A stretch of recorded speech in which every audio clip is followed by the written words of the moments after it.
नमस्कार दोस्तों, स्वागत है आपका मानवा दृष्टि। अगर आपको एक्शन, फैंटेसी और ओवरपावर्ड हीरो वाली मैनवा पसंद है तो आप बिल्कुल सही जगह आए हैं। तो बिना समय बर्बाद किए चलिए शुरू करते हैं आज की शानदार कहानी। सोच रहा है जबकि हारा हुआ जेक मेयर्स प्रोफेसर मा ग्वांगसू की नजरों के सामने अपने टखने को सहला रहा है। प्रोफेसर मा बाकी सबको बाहर जाने का हुक्म देकर जेक को चौंका देते हैं और ऐलान करते हैं कि वादे के मुताबिक वो सेहुन को अकेले सिखाएंगे। लेकिन सेहुन बड़ी बेबाकी से कहता है कि चूंकि उसने वैलेडिक्टोरियन को हरा दिया है तो शायद प्रोफेसर को उसकी जगह हारने वाले को सिखाना चाहिए। फिर वो जेक को बुरा भला कहते हुए उसे शर्मनाक बुलाता है क्योंकि कॉम्बैट डिपार्टमेंट का वैलेडिक्टोरियन होकर भी वो रिफाइनिंग डिपार्टमेंट के एक स्टूडेंट से हार गया। प्रोफेसर मा उसकी बात मान लेते हैं और कहते हैं कि जेक को वाकई इतना काबिल बनना होगा कि वो क्लास में अपनी जगह बना सके। जेक की खुशी का ठिकाना नहीं रहता जब प्रोफेसर उसे भी सिखाने के लिए मान जाते हैं और कहते हैं कि वो उसके लिए एक वक्त तय कर देंगे। बेहद खुश होकर जेक शुक्रिया अदा करने के लिए झुकता है और प्रोफेसर उसे रुखेपन से जाने के लिए कह देते हैं। अब सेहुन के साथ अकेले में प्रोफेसर मा कहते हैं कि उन्हें उससे कुछ जरूरी बात करनी है। तभी वो सेहुन से कहते हैं कि वो उन्हें अपनी तलवार की वो तकनीक दिखाए जो उसने रिकार्डोस पर इस्तेमाल की थी, और सेहुन अपनी तलवार निकाल लेता है। बिना जरा भी हिचकिचाए सेहुन एक ताकतवर वार करता है जिससे उसकी लड़ाकू काबिलियत का कच्चा रूप सामने आता है। लेकिन प्रोफेसर मा बड़ी आसानी से उसका हमला रोक देते हैं और उसकी तलवार हाथ से छूटकर जमीन पर जा गिरती है और उसकी तकनीक की फितरत समझाते हैं जिसे वो फर्स्ट साइट के लिए कहते हैं, एक ऐसी तकनीक जो बस एक ही फैसलाकुन वार के लिए बनी है। वो इस तकनीक पर अपनी राय देते हैं, कहते हैं कि इसका कॉन्सेप्ट तो अच्छा है पर इसे इस्तेमाल करने का तरीका बहुत बेढंगा है और पहले हमले के बाद ये बेहद कमजोर पड़ जाती है। फिर वो बड़बड़ाते हैं कि अगर किसी और ने इस तकनीक की तारीफ की होती तो वो उसके हाथ पैर तोड़ देते। यह एक तरह से इसके असली उस्ताद यानी खुद उन्हीं पर एक तंज था। इसके बाद वो सेहुन से कहते हैं, बस तुम देखते जाओ, मैं इस अधूरी तकनीक के ढांचे पर एक मुकम्मल जिस्म तैयार करूंगा। सेहुन चालाकी से क्लास में अपने दाखिले की बात पक्की कर लेता है, जिस पर थोड़े हैरान होते हुए प्रोफेसर मा हाँ कह देते हैं। अपना मकसद पूरा होने पर वो अदब से झुककर उस दिन के लिए इजाजत लेता है और प्रोफेसर को अपनी सोचों में डूबा हुआ छोड़ जाता है। उसे जाते देख प्रोफेसर मा यह सोचने पर मजबूर हो जाते हैं कि यह होनहार नौजवान उम्मीद से कहीं ज्यादा संजीदा और अदब वाला। लेकिन जैसे ही सेहुन डोजो से बाहर निकलता है, एक खुशदिल जेक मेयर्स उसे आवाज देता है जो बाहर उसका इंतजार कर रहा था। सेहुन उसे देखकर चौंक जाता है और जेक बड़ी बेताबी से उससे बात करने के लिए उसकी तरफ दौड़ता है। वो बड़े जोश से बताता है कि उसके पास सेहुन को देने के लिए कुछ है और उसे मोम की मुहर वाला एक खास दावतनामा थमा देता है। यह दावतनामा नोबलेस नाम के एक एलिट स्टूडेंट क्लब का है और सेहुन को एहसास होता है कि शायद यही वो चीज है जो इनुए एरिका उसे पहले देना चाहती थी। जेक मानता है कि क्लब घमंडी और बदतमीज लोगों से भरा है, पर फिर भी यह एक अच्छा मौका है, जबकि सेहुन इसे लेने में हिचकिचाता है। जोर देते हुए जेक समझाता है कि यह शुक्राने का एक तोहफा है क्योंकि सेहुन की जीत की वजह से ही उसे भी प्रोफेसर की क्लास में जगह मिली है। उसकी साफदिली से मुतासिर होकर सेहुन एक छोटा सा शुक्रिया कहकर वो दावतनामा कबूल कर लेता है। वहां से जाते हुए वो अपने माइनर सब्जेक्ट्स के बारे में सोचता है और फैसला करता है कि अगला सब्जेक्ट वो बोर्ड सिपर डिपार्टमेंट से चुनना चाहेगा। एन्चेंटिंग जैसे दूसरे सब्जेक्ट्स के बारे में सोचते सोचते वो अचानक एक दूसरी स्टूडेंट से टकरा जाता है। एक लड़की उसका हाथ पकड़ लेती है और जैसे ही उसका हाथ सेहुन के इंक स्पाइडर ब्रेसलेट पर पड़ता है, उसका ध्यान फौरन वहीं चला जाता है। उस ब्रेसलेट को जांचते हुए उसकी आंखें हैरानी से चमक उठती हैं और वो बड़ी दिलचस्पी से पूछती है कि क्या यह उसने खुद बनाया है। सेहुन उसकी कारीगरी में गहरी दिलचस्पी को भांपते हुए सावधानी से हाँ कह देता है। एक तेज, लगभग शिकारी जैसी मुस्कान के साथ वो उसके इस अनोखे हथियार को एन्चेंट करने की पेशकश करती है। उसके काम को लेकर उस लड़की का जुनून इतना ज्यादा है कि उन दोनों के बीच फौरन एक बॉन्ड बन जाता है। सेहुन उसे फौरन पहचान जाता है। यह लिया क्लॉडेल है, उसके पिछले जन्म की एक जीनियस एन्चेंटर जो एक नायाब हथियार बनाने के लिए मशहूर थी। बाद में एक कैफे में लिया पूरी तरह से उसमें खोई हुई है और इस बात पर हैरान है कि सेहुन का ब्रेसलेट बहुत मुश्किल से काबू में आने वाले हेवी इंक रॉक से बना है। गहरी सोच में डूबी वो ब्रेसलेट की काबिलियत को परखती है और बड़बड़ाती है कि इसे मामूली एन्चेंटमेंट फॉर्मूलों पर जाया नहीं किया जा सकता,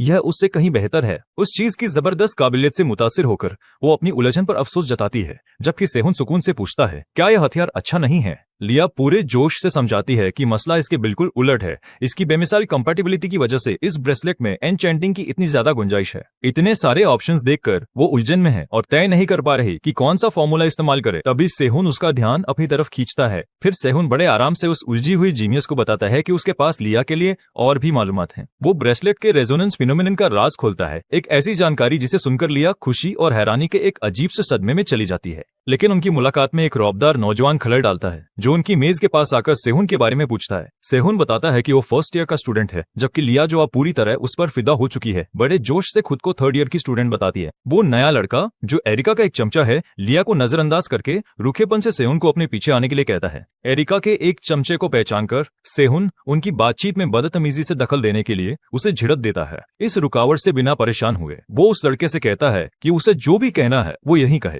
वो लड़का मांग करता है कि सेहुन लेडी एरिका का दावतनामा फाड़कर सरेआम उनकी बेइज्जती करने के लिए उनसे माफी मांगे। सेहुन मुंह पर जवाब देता है कि उसे वो दावतनामा फाड़ने के लिए खुद एरिका ने ही कहा था। वो लड़का यह बात तो मान लेता है, लेकिन फिर अपनी असली नाराजगी जाहिर करता है कि सेहुन ने उसके फौरन बाद जेक मेयर्स से वैसा ही एक दावतनामा कबूल कर लिया। इस ड्रामे से तंग आकर सेहुन तंज करते हुए पूछता है कि क्या उसे एरिका ने शिकायत करने के लिए भेजा है। वो लड़का दावा करता है कि वो यह सब अपनी मर्जी से कर रहा है, एक ऐसा दावा जिसे सुनकर लिया नायकिनी से मुस्कुरा देती है। एक फ्लैशबैक में पता चलता है कि उस लड़के के मन में गहरी नाराजगी थी, क्योंकि उसकी नजर में सेहुन एक नाकारा था जिसने उसकी मालकिन एरिका की तौहीन की थी। अपना आपा पूरी तरह खोकर वो एक नाकारे से मिली बेइज्जती पर गुस्से में दहाड़ता है। फिर वो वहम पैदा करने वाला एक हमला करता है और ताना मारता है कि सेहुन को अपनी हाल की कामयाबी पर ज्यादा घमंड नहीं करना चाहिए। वो डींग हाँकता है कि बाबेल ऐसे स्टूडेंट से भरा पड़ा है जो सेहुन की उम्मीद से कहीं ज्यादा काबिल हैं। सेहुन बड़े ठंडे दिमाग से उसे उकसाते हुए पूछता है, क्या तुम अपनी बात कर रहे हो? और तभी वो वहम शक्ल लेना शुरू कर देता है। इस ताने से भड़ककर वो लड़का चुप रहो चिल्लाता है और अपने परछाई वाले वहम को पूरी ताकत से छोड़ देता है। जैसे ही वहम से बने भेड़िए उनकी तरफ झपटते हैं, लिया डर के मारे चीख उठती है, पर सेहुन बिल्कुल पुरसुकून रहता है। वो वहम उनके आर पार निकल जाते हैं और सेहुन सही अंदाजा लगा लेता है कि ये सिर्फ माना नहीं बल्कि खंजरों को जरिया बनाकर पैदा किए गए वहम है। वो लड़का ये देखकर दंग रह जाता है कि उसकी तकनीक का राज खुल गया है, पर सेहुन बस एक राज भरे अंदाज में कहता है, किसे बता। एक शिकारी जैसी मुस्कान के साथ वो अपने ग्लटनी आयरन बॉन्ड इम्प्रिंट को एक्टिवेट करते हुए कहता है कि इन खंजरों की आवाज बड़ी लजीज थी। जैसे ही ग्लटनी आयरन उन खंजरों को निगलना शुरू करता है जिनसे वह पैदा हो रहा था, वो लड़का अपने 10 लाख वॉन के औजारों के लिए दर्द से चीखता है। सेहुन उस ताकत का मजा लेते हुए कहता है, जब जायका ऐसा हो तो कोई भी इसके लिए पागल हो सकता है। सुप्रीम ग्रेड ग्लटनी आयरन की ताकत को काबू में करके वो एक्सप्लोसिव रिंग स्किल को इस्तेमाल करने के लिए तैयार होता है। पलक झपकते ही वो फासला तय करता है और हमले के लिए तैयार हो जाता है, और फिर वो उस लड़के के पेट पर एक जोरदार घूंसा जड़ देता है। इस बात से हमलावर जमीन पर जा गिरता है, वह चकनाचूर हो जाता है और ये टकराव एक ही पल में खत्म हो जाता है, बिना एक पल भी रुके। सेहुन हक्की बक्की रह गई लिया की तरफ मुड़ता है और बड़े आराम से उसे सीनियर कहता है। वो बड़े सुकून से उस एन्चेंटिंग जीनियस से पूछता है कि क्या उसके डिपार्टमेंट में किसी लेक्चर के लिए वो कोई सलाह दे सकती है। लिया पूरी तरह दंग रह जाती है इन तूफानी घटनाओं और सेहुन की ताकत के इस बेफिक्र प्रदर्शन को देखकर। वो बस हैरानी में अपनी पलकें झपकाती रहती है। एक फ्लैश फॉरवर्ड में उसका भविष्य का रूप एंशिएंट एन्चेंटिंग क्लास की सिफारिश करता हुआ दिखता है, जो इस बात का सबूत है कि सेहुन उस जीनियस को मुतासिर करने में कामयाब हो गया है। आमना सामना होने के बाद एक थका हारा चेला लड़खड़ाता हुआ दूर जाता है और इस लड़ाई में हुए अपने नुकसान को कोसता है। वो उस प्रेशर की रफ्तार से हैरान होकर कुछ बुदबुदा ही रहा होता है कि एक औरत उसे रोकती है और उसके इस्तेमाल किए हुए खंजर को जांचने के लिए मांगती है। पता चलता है कि वो औरत इनोए एरिका है, जिसे देखकर उसका चेला चौंक जाता है और पूछता है कि वो कब आई। एरिका अपने घबराए हुए चेले से खंजर ले लेती है और उसे इस घटना के बारे में अपने भाई को बताने से मना करती है, क्योंकि वो खुद फैमिली के हेड से निपट लेगी। हथियार की जांच करते हुए वो उस पर खुदे हुए एंटी थेफ्ट जादू को देखती है, जिससे पक्का हो जाता है कि इसे एक कैटलिस्ट के तौर पर इस्तेमाल किया गया था। उसके चेहरे से पसीने की एक बूंद टपकती है जब उसे एहसास होता है कि सेहुन सिर्फ जीता नहीं है, उसने उसके और प्रोफेसर रॉबर्ट के जादू के आधार पर एक काउंटर स्किल बना ली है। वो मन ही मन उसका फिर से अंदाजा लगाती है,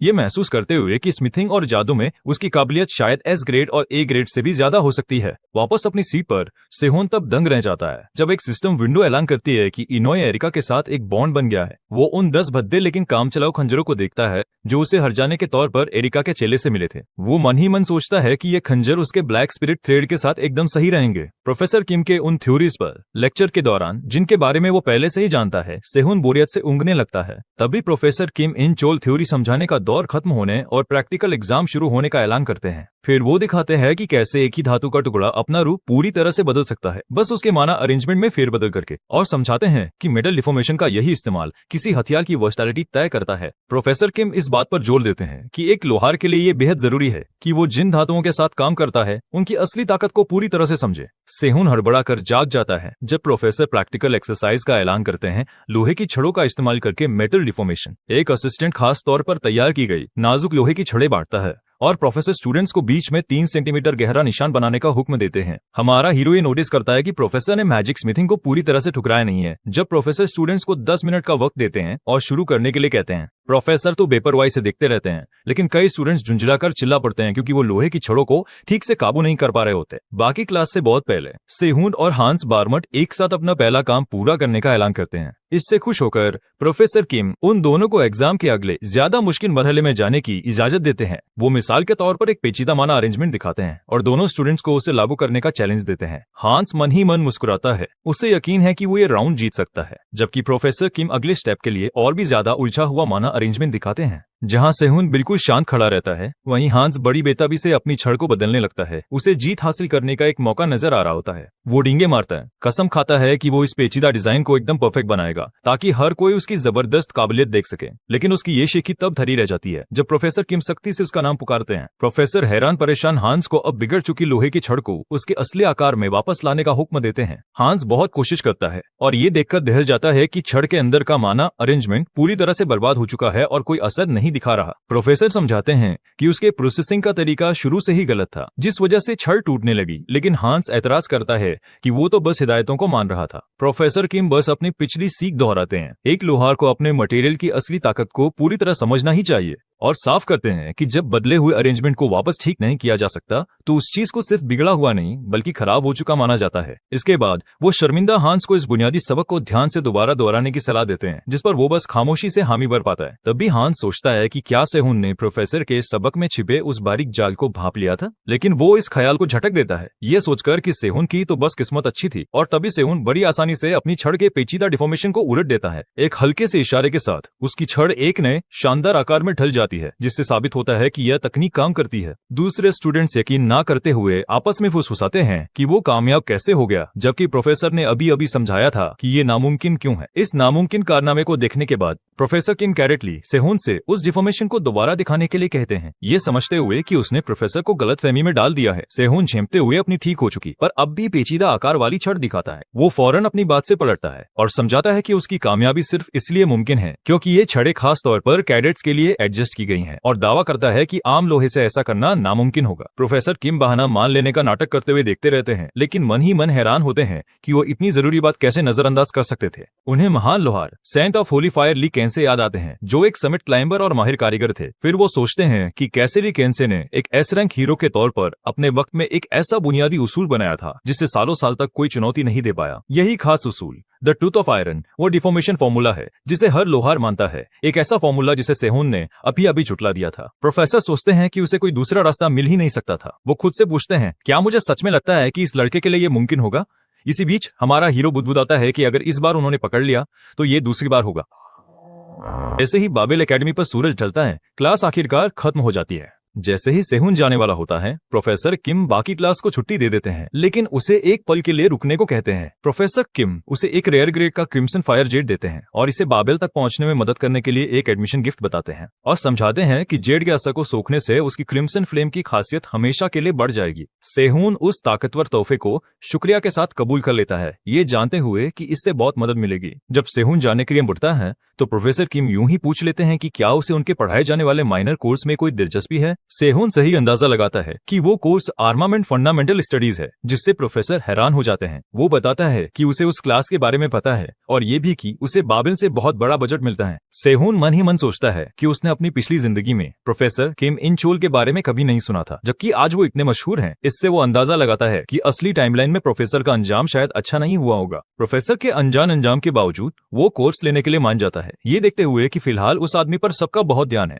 जब प्रोफेसर उसके काम के बोझ को लेकर फिक्र जताते हैं तो सेहुन लापरवाही से कहता है कि ये तो उसका सिर्फ चौथा माइनर कोर्स होगा और अपने इस इरादे से प्रोफेसर को चौंका देता है। प्रोफेसर किम उससे हाथ मिलाते हैं और उसके साथ काम करने की उम्मीद जताते हैं और सेहुन भी हामी भरता है। हाथ मिलाने से एक और बॉन्ड बन जाता है, इस बार किम इन चोल के साथ, जिससे सेहुन एक high grade flame bearing iron निकाल पाता है। अपने डॉम में वापस आकर वो एक खतरनाक ख्याल पर गौर करता है। अगर कोई किसी इंसान से धातु निकाल सकता है तो वो उस इंसान के जिस्म को गढ़ और प्रोसेस भी कर सकता है और इस माने हुए नियम को मान लेता है कि लोहारों को सिर्फ एक ही माना की खासियत इस्तेमाल करनी चाहिए, क्योंकि कई तरह की खासियतें बारीक काम के दौरान जानलेवा टकराव पैदा कर सकती हैं। क्रिम्सन फायर जेट को हाथ में लेकर वो ऐलान करता है कि वो अलग है और उसकी गर्मी को रोकने के लिए अपनी अंदरूनी माना का इस्तेमाल करने की तैयारी करता है। जैसे ही उसके जिस्म से उसकी अपनी माना खत्म होती है, वो कुदरती तौर पर जेट से क्रिम्सन फ्लेम के ताकतवर असर को खींचना शुरू कर देता है। वो अपना प्लान बताता है।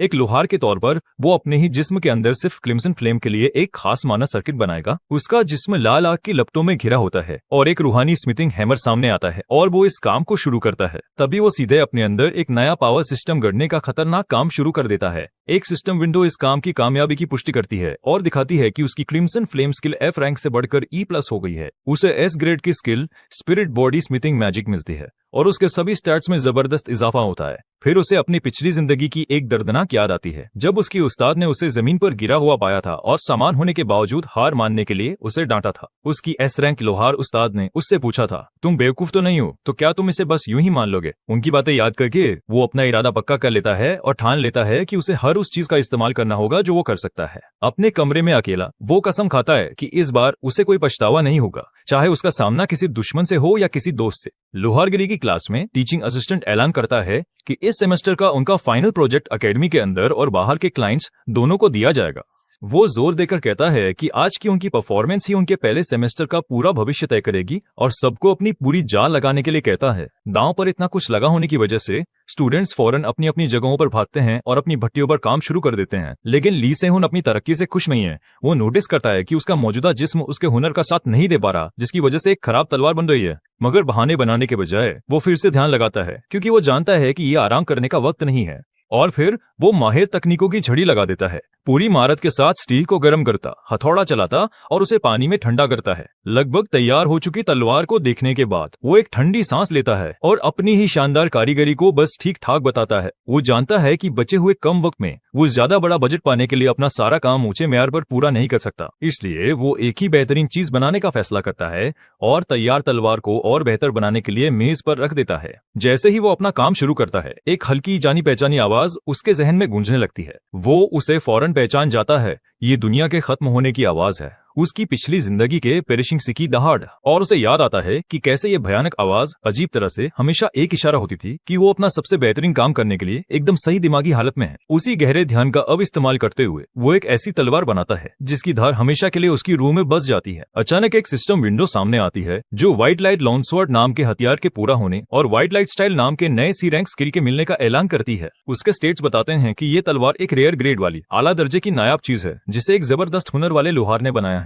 सेहुन बड़ी लापरवाही से कहता है कि आम लोहे से बनी होने की वजह से उसकी तलवार बस ठीक ठाक ही है, जिसे सुनकर पास खड़ा एक स्टूडेंट पूरी तरह हैरान रह जाता है। फिर भी उसे थोड़ी कामयाबी का एहसास होता है और वो खुश है कि उसकी पिछली जिंदगी का हुनर धीरे धीरे वापस आ रहा है। उधर दूसरे स्टूडेंट्स उसके इस कमाल के हुनर को देखकर पूरी तरह हिम्मत हार चुके हैं। एक तो मजाक में सोच रहा है कि क्या उसे पढ़ाई ही छोड़ देनी चाहिए। अगले शनिचर की सुबह सेहुन कमाल की एन्चेंटिंग करने वाली लिया क्लॉदेल से मिलता है। वो हैरान है कि सेहुन उसकी एन्चेंटिंग देखना चाहता है, लेकिन मान जाती है और उसे अपनी एक अलग थलग काम करने की जगह पर ले जाती है। जब वो शहर से दूर देहात की तरफ जाते हैं तो वो उसे छेड़ते हुए कहती है कि वो उसका हुनर इतनी आसानी से देखने की उम्मीद नहीं कर सकता। आखिरकार वो अक्रकूफ हार्डवेयर स्टोर पर पहुंचते हैं, जिसे वो बड़े फख्र से अपनी वर्कशॉप बताती है। वो अंदर भागती है और खुशी खुशी अपनी दादी को आवाज लगाती है।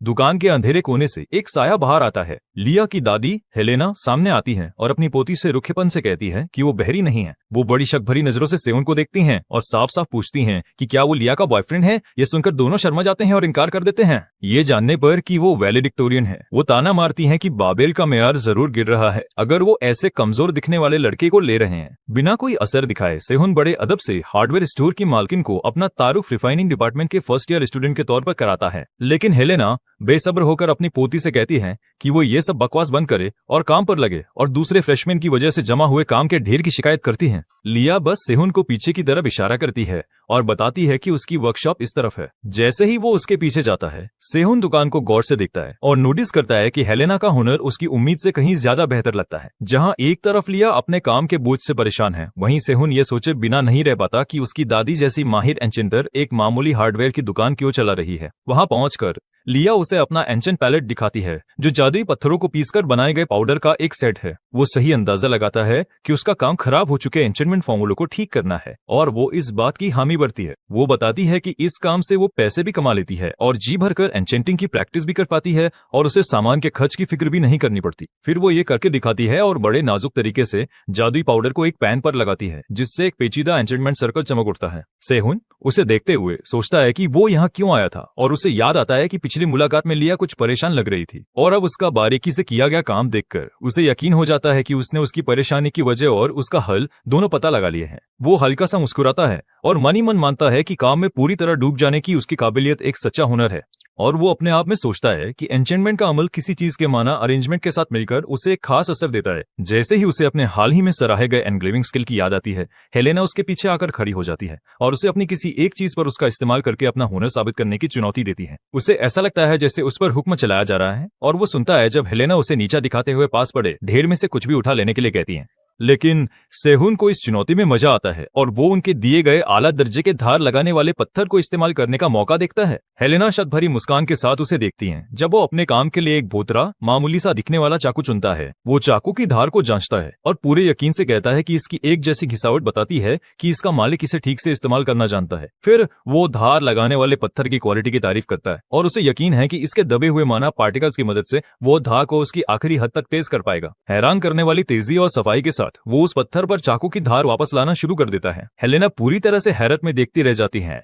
वो हैरान है कि महज एक फ्रेशमैन के पास इतने ऊंचे दर्जे का हुनर कैसे हो सकता है। अचानक अपना काम खत्म करके जीत के अंदाज में लिया हो गया चिल्लाकर अपनी दादी को चौंका देती है। इस बात से पूरी तरह अनजान कि अभी अभी क्या हुआ। वो पूछती है कि उसकी दादी कब आई, जिसके जवाब में वो उसे प्यार से शैतान बच्ची कहती हैं। इस पर लिया मुस्कुराती है और सही अंदाजा लगा लेती है कि हेलेना ने उसका इम्तिहान लेने की कोशिश की थी, लेकिन उल्टा उन्हें ही सबक मिल गया। घबराई हुई हेलेना उसे चुप रहने के लिए कहती है और उसके माथे पर जोर से एक चुटकी मारती है। उसके बाद वो आराम से पूछती हैं कि क्या उसका काम हो गया, और हमारा हीरो हाँ कहता है और चाकू उनके सामने पेश कर देता है। वो बड़ी सादगी से कहता है कि फिलहाल वो बस इतना ही कर सकता है और अगली बार और बेहतर करने का वादा करता है, जिससे वो और भी हैरान हो जाती है। उस फ्रेशमैन से बुरी तरह घबराकर जिसने उन्हें मात दे दी थी, वो जल्दी से उन दोनों को वहां से जाने के लिए कहती हैं। लिया अपनी दादी के चिड़चिड़ेपन पर हंस देती है और हैरान परेशान सेहुन को खुशी खुशी दुकान से बाहर ले जाती है। अकेले रह जाने पर हेलेना हैरान और खामोश खड़ी रहती है और उस उस्तादी से तेज किए गए चाकू को घूरती रहती है। उसी पल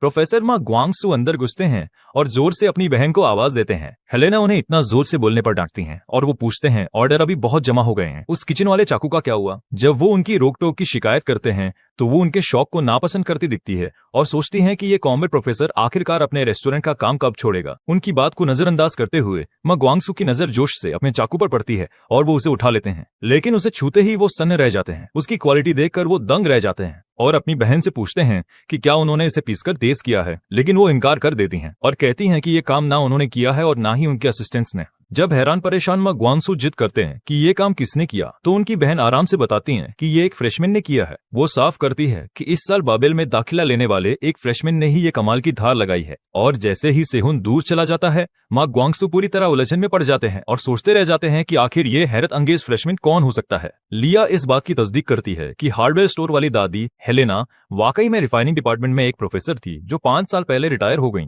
सेहुन पूछता है कि क्या उनके रिटायरमेंट के पीछे कोई कहानी है, जिस पर लिया बताती है कि पिछले 10 सालों में कई प्रोफेसर रिफाइनिंग डिपार्टमेंट छोड़ चुके हैं। हमारा हीरो मन ही मन प्रोफेसरों के इस तरह जाने को डिपार्टमेंट के भविष्य में आने वाली गिरावट से जोड़ता है और समझ जाता है कि ये एक ऐसी मुश्किल है जिसे वो नजरअंदाज नहीं कर सकता। अपने फीडबैक का बेसब्री से इंतजार करती हुई वो पूछती है कि उसका एन्चेंटमेंट कैसा था और वो बेरुखी से उसे बस ठीक ठाक बताता है, हालांकि उसकी बुनियाद एकदम परफेक्ट थी। जहां वो इस तारीफ से खुश हो जाती है, वहीं वो उसकी खुशी को बीच में ही रोक देता है और कहता है कि उसकी सोच बहुत छोटी है। फिर वो बताता है कि वो जानता है कि उसने बेहतर तरीकों के बारे में सोचा था, लेकिन उन्हें इस्तेमाल ना करने का फैसला किया, जिससे वो उसकी समझदारी देखकर चौंक जाती है। वो उसे समझाता है कि एक बनाने वाले की सोच ही उसका असली हुनर होती है और उसे दबाकर वो सिर्फ अपनी तरक्की में रुकावट डाल रही है। उसकी बातें उसे बहुत गहरी लगती हैं क्योंकि वो उस दिमागी रुकावट से अच्छी तरह वाकिफ है जो उसे पीछे रोक रही थी। चाकू बाहर निकालते हुए सेहुन उसे एक प्रैक्टिकल डेमोन्स्ट्रेशन देने की तैयारी करता है और उलझन में पड़ी लिया से कहता है कि वो ध्यान से देखे क्योंकि वो उसे कुछ खास दिखाने वाला है।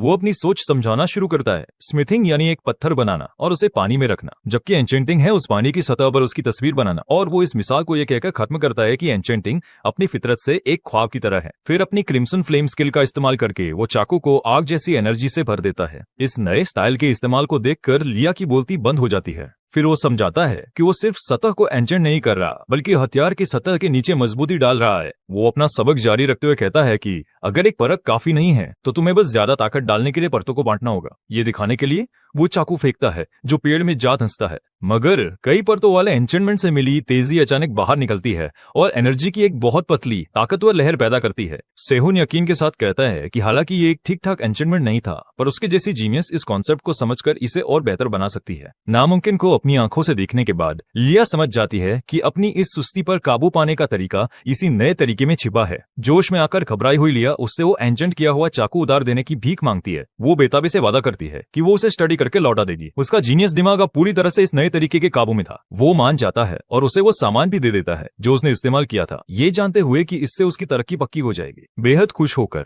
वो मारे खुशी के उछल पड़ती है और अपना नया खजाना लेकर भागने से पहले उसे बार बार शुक्रिया कहती है। जैसे ही वो भागकर जाती है, सेहुन कामयाबी से उसके साथ एक लेवल 1 का बॉन्ड बना लेता है। वो मुस्कुराता है और उसकी बचकानी एनर्जी पर कुछ कहने के बाद अपना ध्यान अपने अगले मकसद पर लगाता है। उसके बाद वो मार्शल आर्ट्स हॉल पहुंचता है, जहां वो अपने भविष्य के साथी मैड डॉग और demon gore of extinguishing light की जवानी की लड़ाई देखने के लिए तैयार है। जैसे ही वो बैठ रहा होता है, उसे अपनी आस्तीन पर एक खिंचाव महसूस होता है और मुड़कर देखता है तो इनोए एरिका उसके बगल में खड़ी है। जब वो पूछता है कि वो क्या कर रही है, तो वो साफ साफ कहती है कि वो उसका पीछा कर रही है। फिर वो सवाल करता है कि क्या अगर वो उसे जाने के लिए कहे तो वो चली जाएगी। वो कहती है कि चली जाएगी क्योंकि वो थोड़ी दूर से भी देख सकती है। अपना ध्यान वापस अपने मकसद पर लगाते हुए सेहुन उन 2 नए बॉन्ड मटेरियल्स को देखता है जो उसने हासिल किए हैं। अब उसके पास एरिका इनोए सोशल लिंक स्टोन और टॉप ग्रेड लिया क्लाउडल कॉम्प्लेक्स ब्लास्ट ब्लूम है। दोनों ही उसके भविष्य के प्लान के लिए बेहद ताकतवर चीजें हैं। रैंकिंग की जंग शुरू होती है और जैसे ही कमेंटेटर मार्शल आर्ट्स हॉल में फ्रेशर्स का स्वागत करती है, भीड़ चिल्लाने लगती है। वो जोशीली कमेंटेटर अपना तारुफ रान फैंग के तौर पर कराती है, जो मार्शल आर्ट्स डिपार्टमेंट की सबसे कम उम्र की प्रोफेसर है। वो पहले कॉम्पिटिटर का तारुफ कराने की तैयारी करती है, जिससे अरीना में तनाव बढ़ जाता है। एक स्पॉटलाइट चैंपियन को दिखाती है, 4 साल के टॉपर और हीरो बनाने वाले मायर्स खानदान की अगली वॉरिस। उसका तारुफ एक परफेक्ट सुपर ह्यूमन,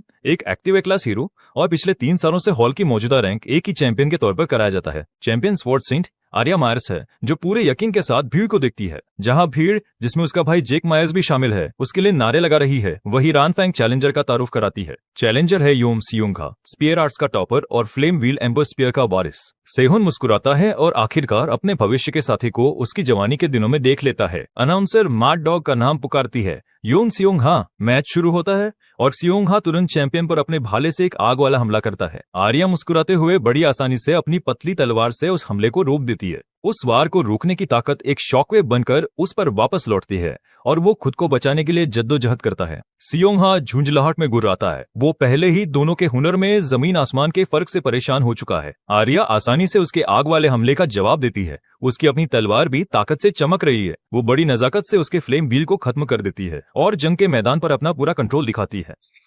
उसकी कोशिशों के बावजूद चैंपियन उसके ताकतवर नीचे की तरफ किए गए वार को बड़ी आसानी से रोक लेती है। साइड से सेहुन लड़ाई पर अपनी राय देता है और कहता है कि अपनी उम्र के हिसाब से भी सियोंगा का हुनर स्टैंडर्ड से नीचे है, लेकिन वो सबसे बड़ी मुश्किल को पहचान लेता है, वो खराब हथियार जो उसका भविष्य का साथी इस्तेमाल कर रहा है। फिर अचानक एक चाल चलते हुए योन सियोंगा अपना भाला फेंक देता है और हमला करने के लिए आगे बढ़ता है, लेकिन इससे पहले कि वो हमला कर पाता, उसकी कॉम्पिटिटर की तलवार उसकी गर्दन के पास आकर रुक जाती है।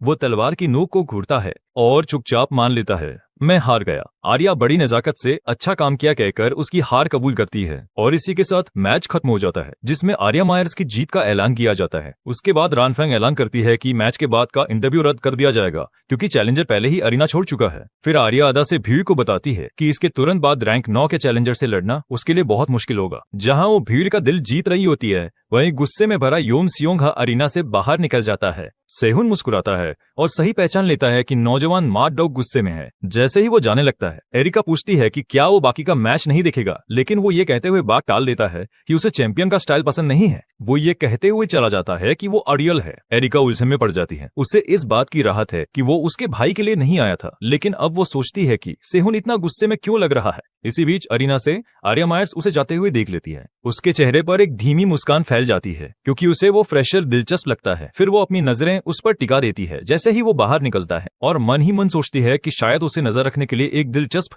नया शख्स मिल गया है। मार्शल आर्ट्स हॉल के पास एक पार्क में जी सेहुन को उसका टारगेट योंग सियोंगा अपने मैच के बाद अकेले ध्यान करते हुए मिल जाता है। वो तसल्ली कर लेता है कि उसका होने वाला साथी जिंदा और सही सलामत है। हालांकि वो अभी तक वो मंजा हुआ लड़ाका नहीं बना है जिसे सेहुन जानता था। उसे अपनी पिछली जिंदगी का मैड डॉग योम सियोंग हा याद आता है, जो डेथ स्क्वाड का एक मजबूत सहारा था और जिसने एक डेमन गॉड को हराने के लिए खुद को कुर्बान कर दिया था। सेहुन इस उम्मीद में आगे बढ़ता है कि इस बार बॉन्ड स्टोन आसानी से मिल जाएगा, लेकिन तभी एक चौकन्ना सियोंग हा उससे फौरन सवाल कर बैठता है। इस बात से मुतासिर होकर कि छिपकर आने वाला ये नया शख्स उसे ढूंढने में कामयाब रहा, सियोंग हा उसकी काबिलियत को मानने लगता है। लेकिन इससे पहले कि वो अपनी बात पूरी करता, वो उस आदमी को बोर्सिप्पा डिपार्टमेंट के बदनाम वैलेडिक्टोरियन ली सेहुन के तौर पर पहचान लेता है और सोचता है कि हमारा हीरो ऐसा क्यों कर रहा है, जबकि हमारा हीरो कहता है मैं उम्मीद कर रहा था कि हम थोड़ी बात कर सकते हैं। मगर सियोंग हा इन अच्छी अच्छी बातों से जरा भी मुतासिर हुए बिना रुखेपन से उसे जाने के लिए कह देता है। वो बात आगे बढ़ाते हुए तीखी बेइज्जती करता है, ये ऐलान करते हुए कि उसे कमजोरों से नफरत है और इस तरह जानबूझकर उकसाने के लिए माहौल बना देता है।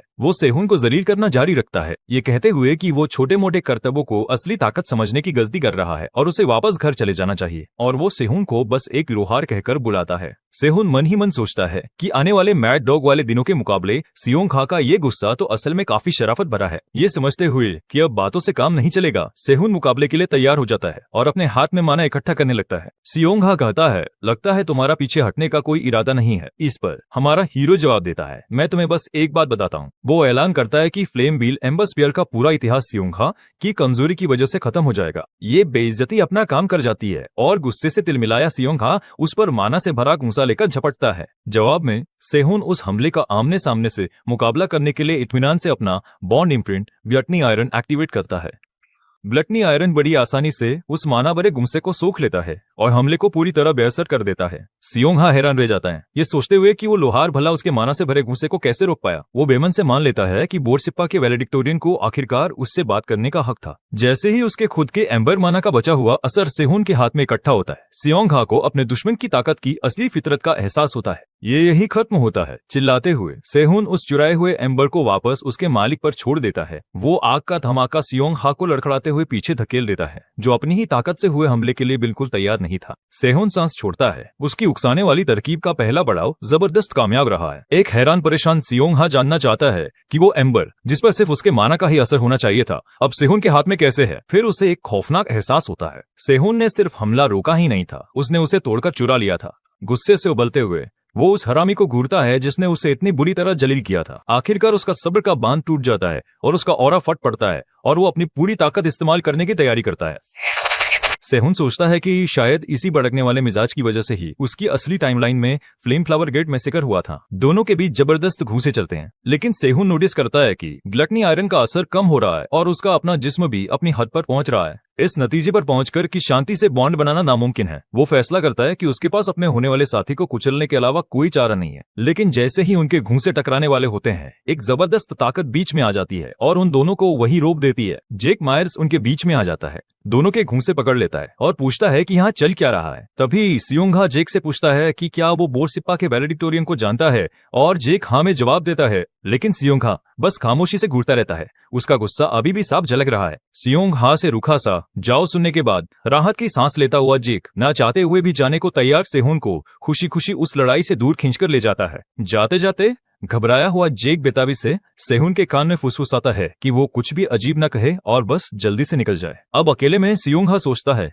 कि कैसे वो लगभग अपना आपा खो बैठा था और अपने उस्ताद की भाला चलाने की कला की इज्जत पर दाग लगा देता। वो अपनी मुट्ठी बींचता है और उस जलील करने वाले वाकये के बारे में सोचते हुए उसके चेहरे पर पसीने की एक बूंद लुढ़क आती है। इस बीच जैसे ही वे दूर जाते हैं, जेक सेहुन को एक सीनियर से पंगा लेने के लिए डांटता है और उसे आगाह करता है कि वो मारा भी जा सकता था। सेहुन बस बेपरवाही से मुस्कुराता है और हैरान जेक को बताता है कि ऐसा हो ही नहीं सकता था कि वो हार जाता, और बताता है कि वो तो बस उसे धमका रहा था। तभी एक सिस्टम विंडो सामने आती है जिससे पता चलता है कि उसके टारगेट के साथ एक बॉन्ड बन चुका है। फिर वो सोचता है कि जिस मैड डॉग को वो जानता था वो अभी मिले नरम वर्जन से काफी अलग था और सोचता है कि इसका बॉन्ड स्टोन पर क्या असर पड़ेगा। जब वो बॉन्ड लेवल बढ़ाने के बारे में सोच ही रहा होता है तो वो पूछता है कि क्या लड़ाई के दौरान जेक ने अपना हाथ जख्मी कर लिया था। जेक खुशी खुशी अपने खरोच लगे हाथ को नजरअंदाज कर देता है और गर्व से कहता है कि ये बहुत मजबूत है और वो ठीक है। सेहुन बिना कोई भाव दिखाए जेक के मजबूत हाथ पर तंज कसता है। तभी उसे एक ज्यादा जरूरी बात याद आती है।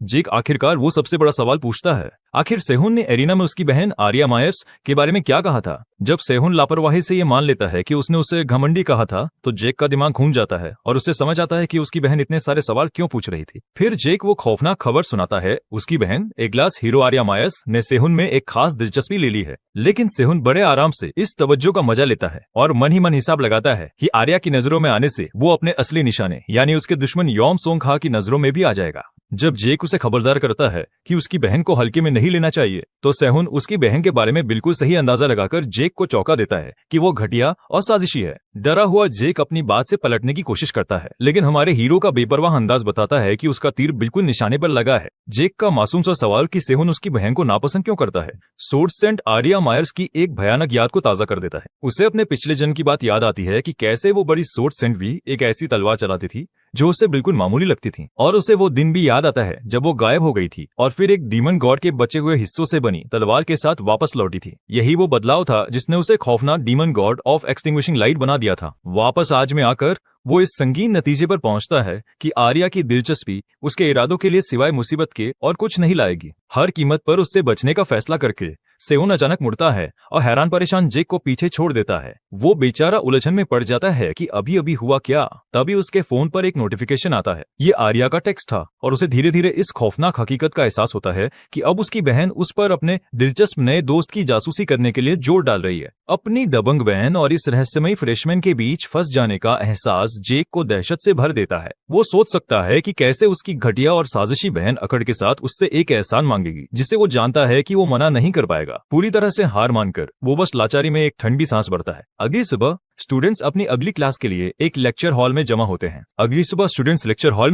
हैं। सेहुन यॉम सोंग हा के साथ हुए अपने टकराव के बारे में सोचता है, जबकि हांस बार्मट घबराते हुए माहौल को भांपने की कोशिश करता है। अचानक एक छोटे कद का प्रोफेसर एक पर्सनल ट्रांसपोर्टर पर तेजी से कमरे में आता है और सबका ध्यान अपनी ओर खींचता है। वो अजीब शख्स अपना तारुफ प्रोफेसर रीज डुआ के तौर पर कराता है, जो अगले 2 हफ्तों तक उन्हें एट्रीब्यूट रिफाइनिंग सिखाने वाला है। जैसे ही वो ऐलान करता है कि उसके पास बांटने के लिए कुछ है, स्टूडेंट्स उसे फौरन एक बदनाम सनकी प्रोफेसर के तौर पर पहचान लेते हैं और बताता है कि वो उनके पिछले असाइनमेंट के नतीजे दे रहा है, जो उनके सेमेस्टर का बजट भी होगा। कई नाम लेने के बाद वो अपने लिस्ट के आखिरी स्टूडेंट तक पहुंचता है। जब ली सेहुन का नाम लिया जाता है तो दूसरे स्टूडेंट्स ये सोचकर फुसफुसाने लगते हैं कि उसका बजट बहुत बड़ा होगा, लेकिन उसे बताया जाता है कि उसका बजट अभी जारी नहीं किया गया है, जिससे वो एक पल के लिए उलझन में पड़ जाता है। प्रोफेसर उसे समझाता है कि उसका असाइनमेंट इतनी अच्छी क्वालिटी का था कि उसे दूसरे साल की पब्लिक नीलामी में शामिल किया जा रहा है। सेहुन का बजट नीलामी की आखिरी बोली से तय होगा, जिससे उसे फौरन शक होता है कि वाइस डीन माइकल फिर से उसके काम में दखल देने की कोशिश कर रहा है। फिर भी उसे यकीन है कि अगर कोई असली मुश्किल होती तो प्रोफेसर किम जरूर दखल देते, इसलिए सेहुन इस अजीब इंतजाम को मान लेता है।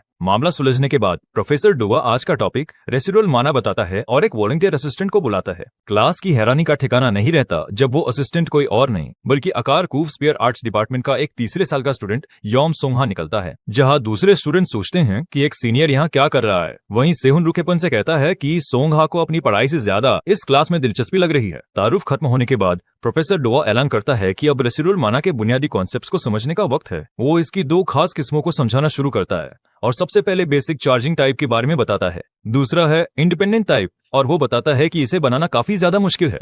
फिर वो साफ करता है कि मुश्किल एक माना कोर बनाने के उस तरीके में है जो सबके लिए एक जैसा नहीं होता, क्योंकि ये बनाने वाले और मटेरियल के हिसाब से बदलता है। इसी वजह से वो ऐलान करता है कि स्टूडेंट्स आसान चार्जिंग टाइप से शुरू करेंगे और अपने असिस्टेंट को एक डेमो के लिए बुलाता है। यॉम सोंग हा आगे बढ़ता है और उसका हाथ हिलते हुए लाल आग वाले माना से चमकने लगता है। प्रोफेसर समझाता है कि हालांकि आग का माना काबू में रखना मुश्किल होता है, लेकिन उसकी फितरत को दबाने से उसे अच्छी तरह से संभाला जा सकता है, जो इसे एक बेहतरीन मिसाल बनाता है। जैसे अपनी बात साबित करने के लिए ही सोंग हा अपनी खास तकनीक का एकदम सही इस्तेमाल करके दिखाता है, फ्लेम व्हील एम्बर स्पीयर। यहाँ तक कि हांस बार्मट भी मुतासिर हो जाता है और मानता है कि वो तो बस एक मामूली भट्टी को काबू करने में ही जूझता है। इतनी सफाई से आग का माना इस्तेमाल करना तो दूर की बात है। डेमो से खुश होकर प्रोफेसर डुआ आज के असाइनमेंट के लिए अपने असिस्टेंट की काबिलियत का फायदा उठाने का फैसला करता है। असाइनमेंट है आग की खासियत वाला चार्जिंग टाइप रेसिडुअल माना हथियार बनाना, जो पूरी तरह से फ्लेम व्हील की थीम पर बना होगा। इसके साथ ही वो क्लास को रिफाइनिंग रूम में जाने के लिए कहता है और उन्हें काम करने वाले कपड़े पहनने की याद दिलाता है। दूसरे स्टूडेंट्स इसे फौरन उस मशहूर सीनियर के करीब जाने के एक सुनहरे मौके के तौर पर देखते हैं। हांस बार्मट सबसे पहले अपनी किस्मत आजमाता है और बड़ी बेताबी से अपना तारुफ कराने के लिए आगे बढ़ता है, लेकिन सोंघा उसे बेरुखी से दफा हो जाओ कहकर भगा देता है, जिससे हांस पूरी तरह से निराश हो जाता है। मशहूर हांस को इतनी बुरी तरह से बेइज्जत होते देख बाकी उम्मीद लगाए बैठे स्टूडेंट्स का दिल टूट जाता है और वो भी अपनी कोशिशें छोड़ देते हैं। भीड़ के छट जाने के बाद सोंघा का ध्यान उस एक इंसान की तरफ जाता है जो उसकी चापलूसी नहीं कर रहा। वो ली सेहुन को आवाज देता है, जो पहले ही रिफाइनिंग रूम की तरफ चलना शुरू कर चुका है। पिछली मुलाकात में उस फ्रेशमैन के उकसावे से हैरान होकर वो उसका सामना करता है और पूछता है कि वो आखिर जानता क्या है। सेहुन समझाना शुरू करता है कि फ्लेम व्हील एम्बर स्पीयर में महारत पहियों की तादाद से तय होती है और मौजूदा आरैंक हीरो सेक्ट लीडर 8 पहिए बनाने में काबिल हैं। फिर वो बताता है कि सोंघा के आसानी से किए गए करतब से लगता है कि उसमें एक साथ कम से कम 6 पहिए संभालने की काबिलियत है। बिना मुतासिर हुए सोंघा उसकी बात काट देता है और पूछता है कि इस मामूली सी बात का क्या मतलब है। सेहुन सीधे मुद्दे पर आता है और उस सीनियर को यह बताकर हैरान कर देता है कि वो 7वें पहिए तक पहुंचने की उसकी खुफिया कोशिश के बारे में जानता है। फिर वो सही अंदाजा लगाता है कि सोंघा उस मुकाम तक पहुंचा तो था, लेकिन फिर वो काबिलियत खो बैठा एक ऐसा राज जिसे इतनी सावधानी से छुपाया गया था कि उसके अपने सेक्ट लीडर को भी इसकी खबर नहीं थी। सेहुन बड़े राजदाराना अंदाज में बताता है कि उसे बस आग को संभालने में महारत हासिल है और उसने सीनियर की आग में कुछ गड़बड़ महसूस की थी। वो एकदम सही तरीके से समस्या को पकड़ लेता है। सोंघा तकनीक की बची हुई ताकत को ठीक से धमाके में नहीं बदल रहा, बल्कि उसे बेकार में जाया होने दे रहा है। उसकी बातें सोंघा को चुक जाती हैं और अब अदब से झुका हुआ सोंघा पूछता है कि क्या वो फ्रेशमैन इस कमी की वजह जानता है। सेहुन शरारत से जवाब देता है कि उसके पास एक अंदाजा तो है, लेकिन उसे इसे बताने की कोई जरूरत महसूस नहीं होती, जिससे सोंघा को बेहद झुंझलाहट होती है। कोई और चारा न देखकर सोंघा अपना गुरु निगल जाता है और उस फ्रेशमैन से अपनी मांगे बताने को कहता है। सेहुन 2 शर्तें रखता है, पहली उसकी मदद के लिए सही कीमत और दूसरी एक समझौता की सोंघा आगे से कोई भी बड़ा फैसला लेने से पहले उससे सलाह लेगा। फिर वो उस सीनियर को एक आखिरी मोहलत देता है और कहता है कि रिफाइनिंग रूम तक पहुंचने तक उसके पास एक जवाब होना चाहिए। अपने गुरूर और आने वाले कल को दांव पर लगा देखकर बेबस सोंघा शर्तें मान लेता है, लेकिन वो एक आखिरी शर्त जोड़ता है। वो तभी मानेगा जब सेहुन वाकई अपनी बातों को साबित कर सके, एक चुनौती जिसे हमारा हीरो एक भरोसे से भरी मुस्कान के साथ कबूल कर लेता है। देखने के लिए बहुत बहुत धन्यवाद। अगले पार्ट के लिए सब्सक्राइब करें और बेल आइकन को दबाना ना भूलें।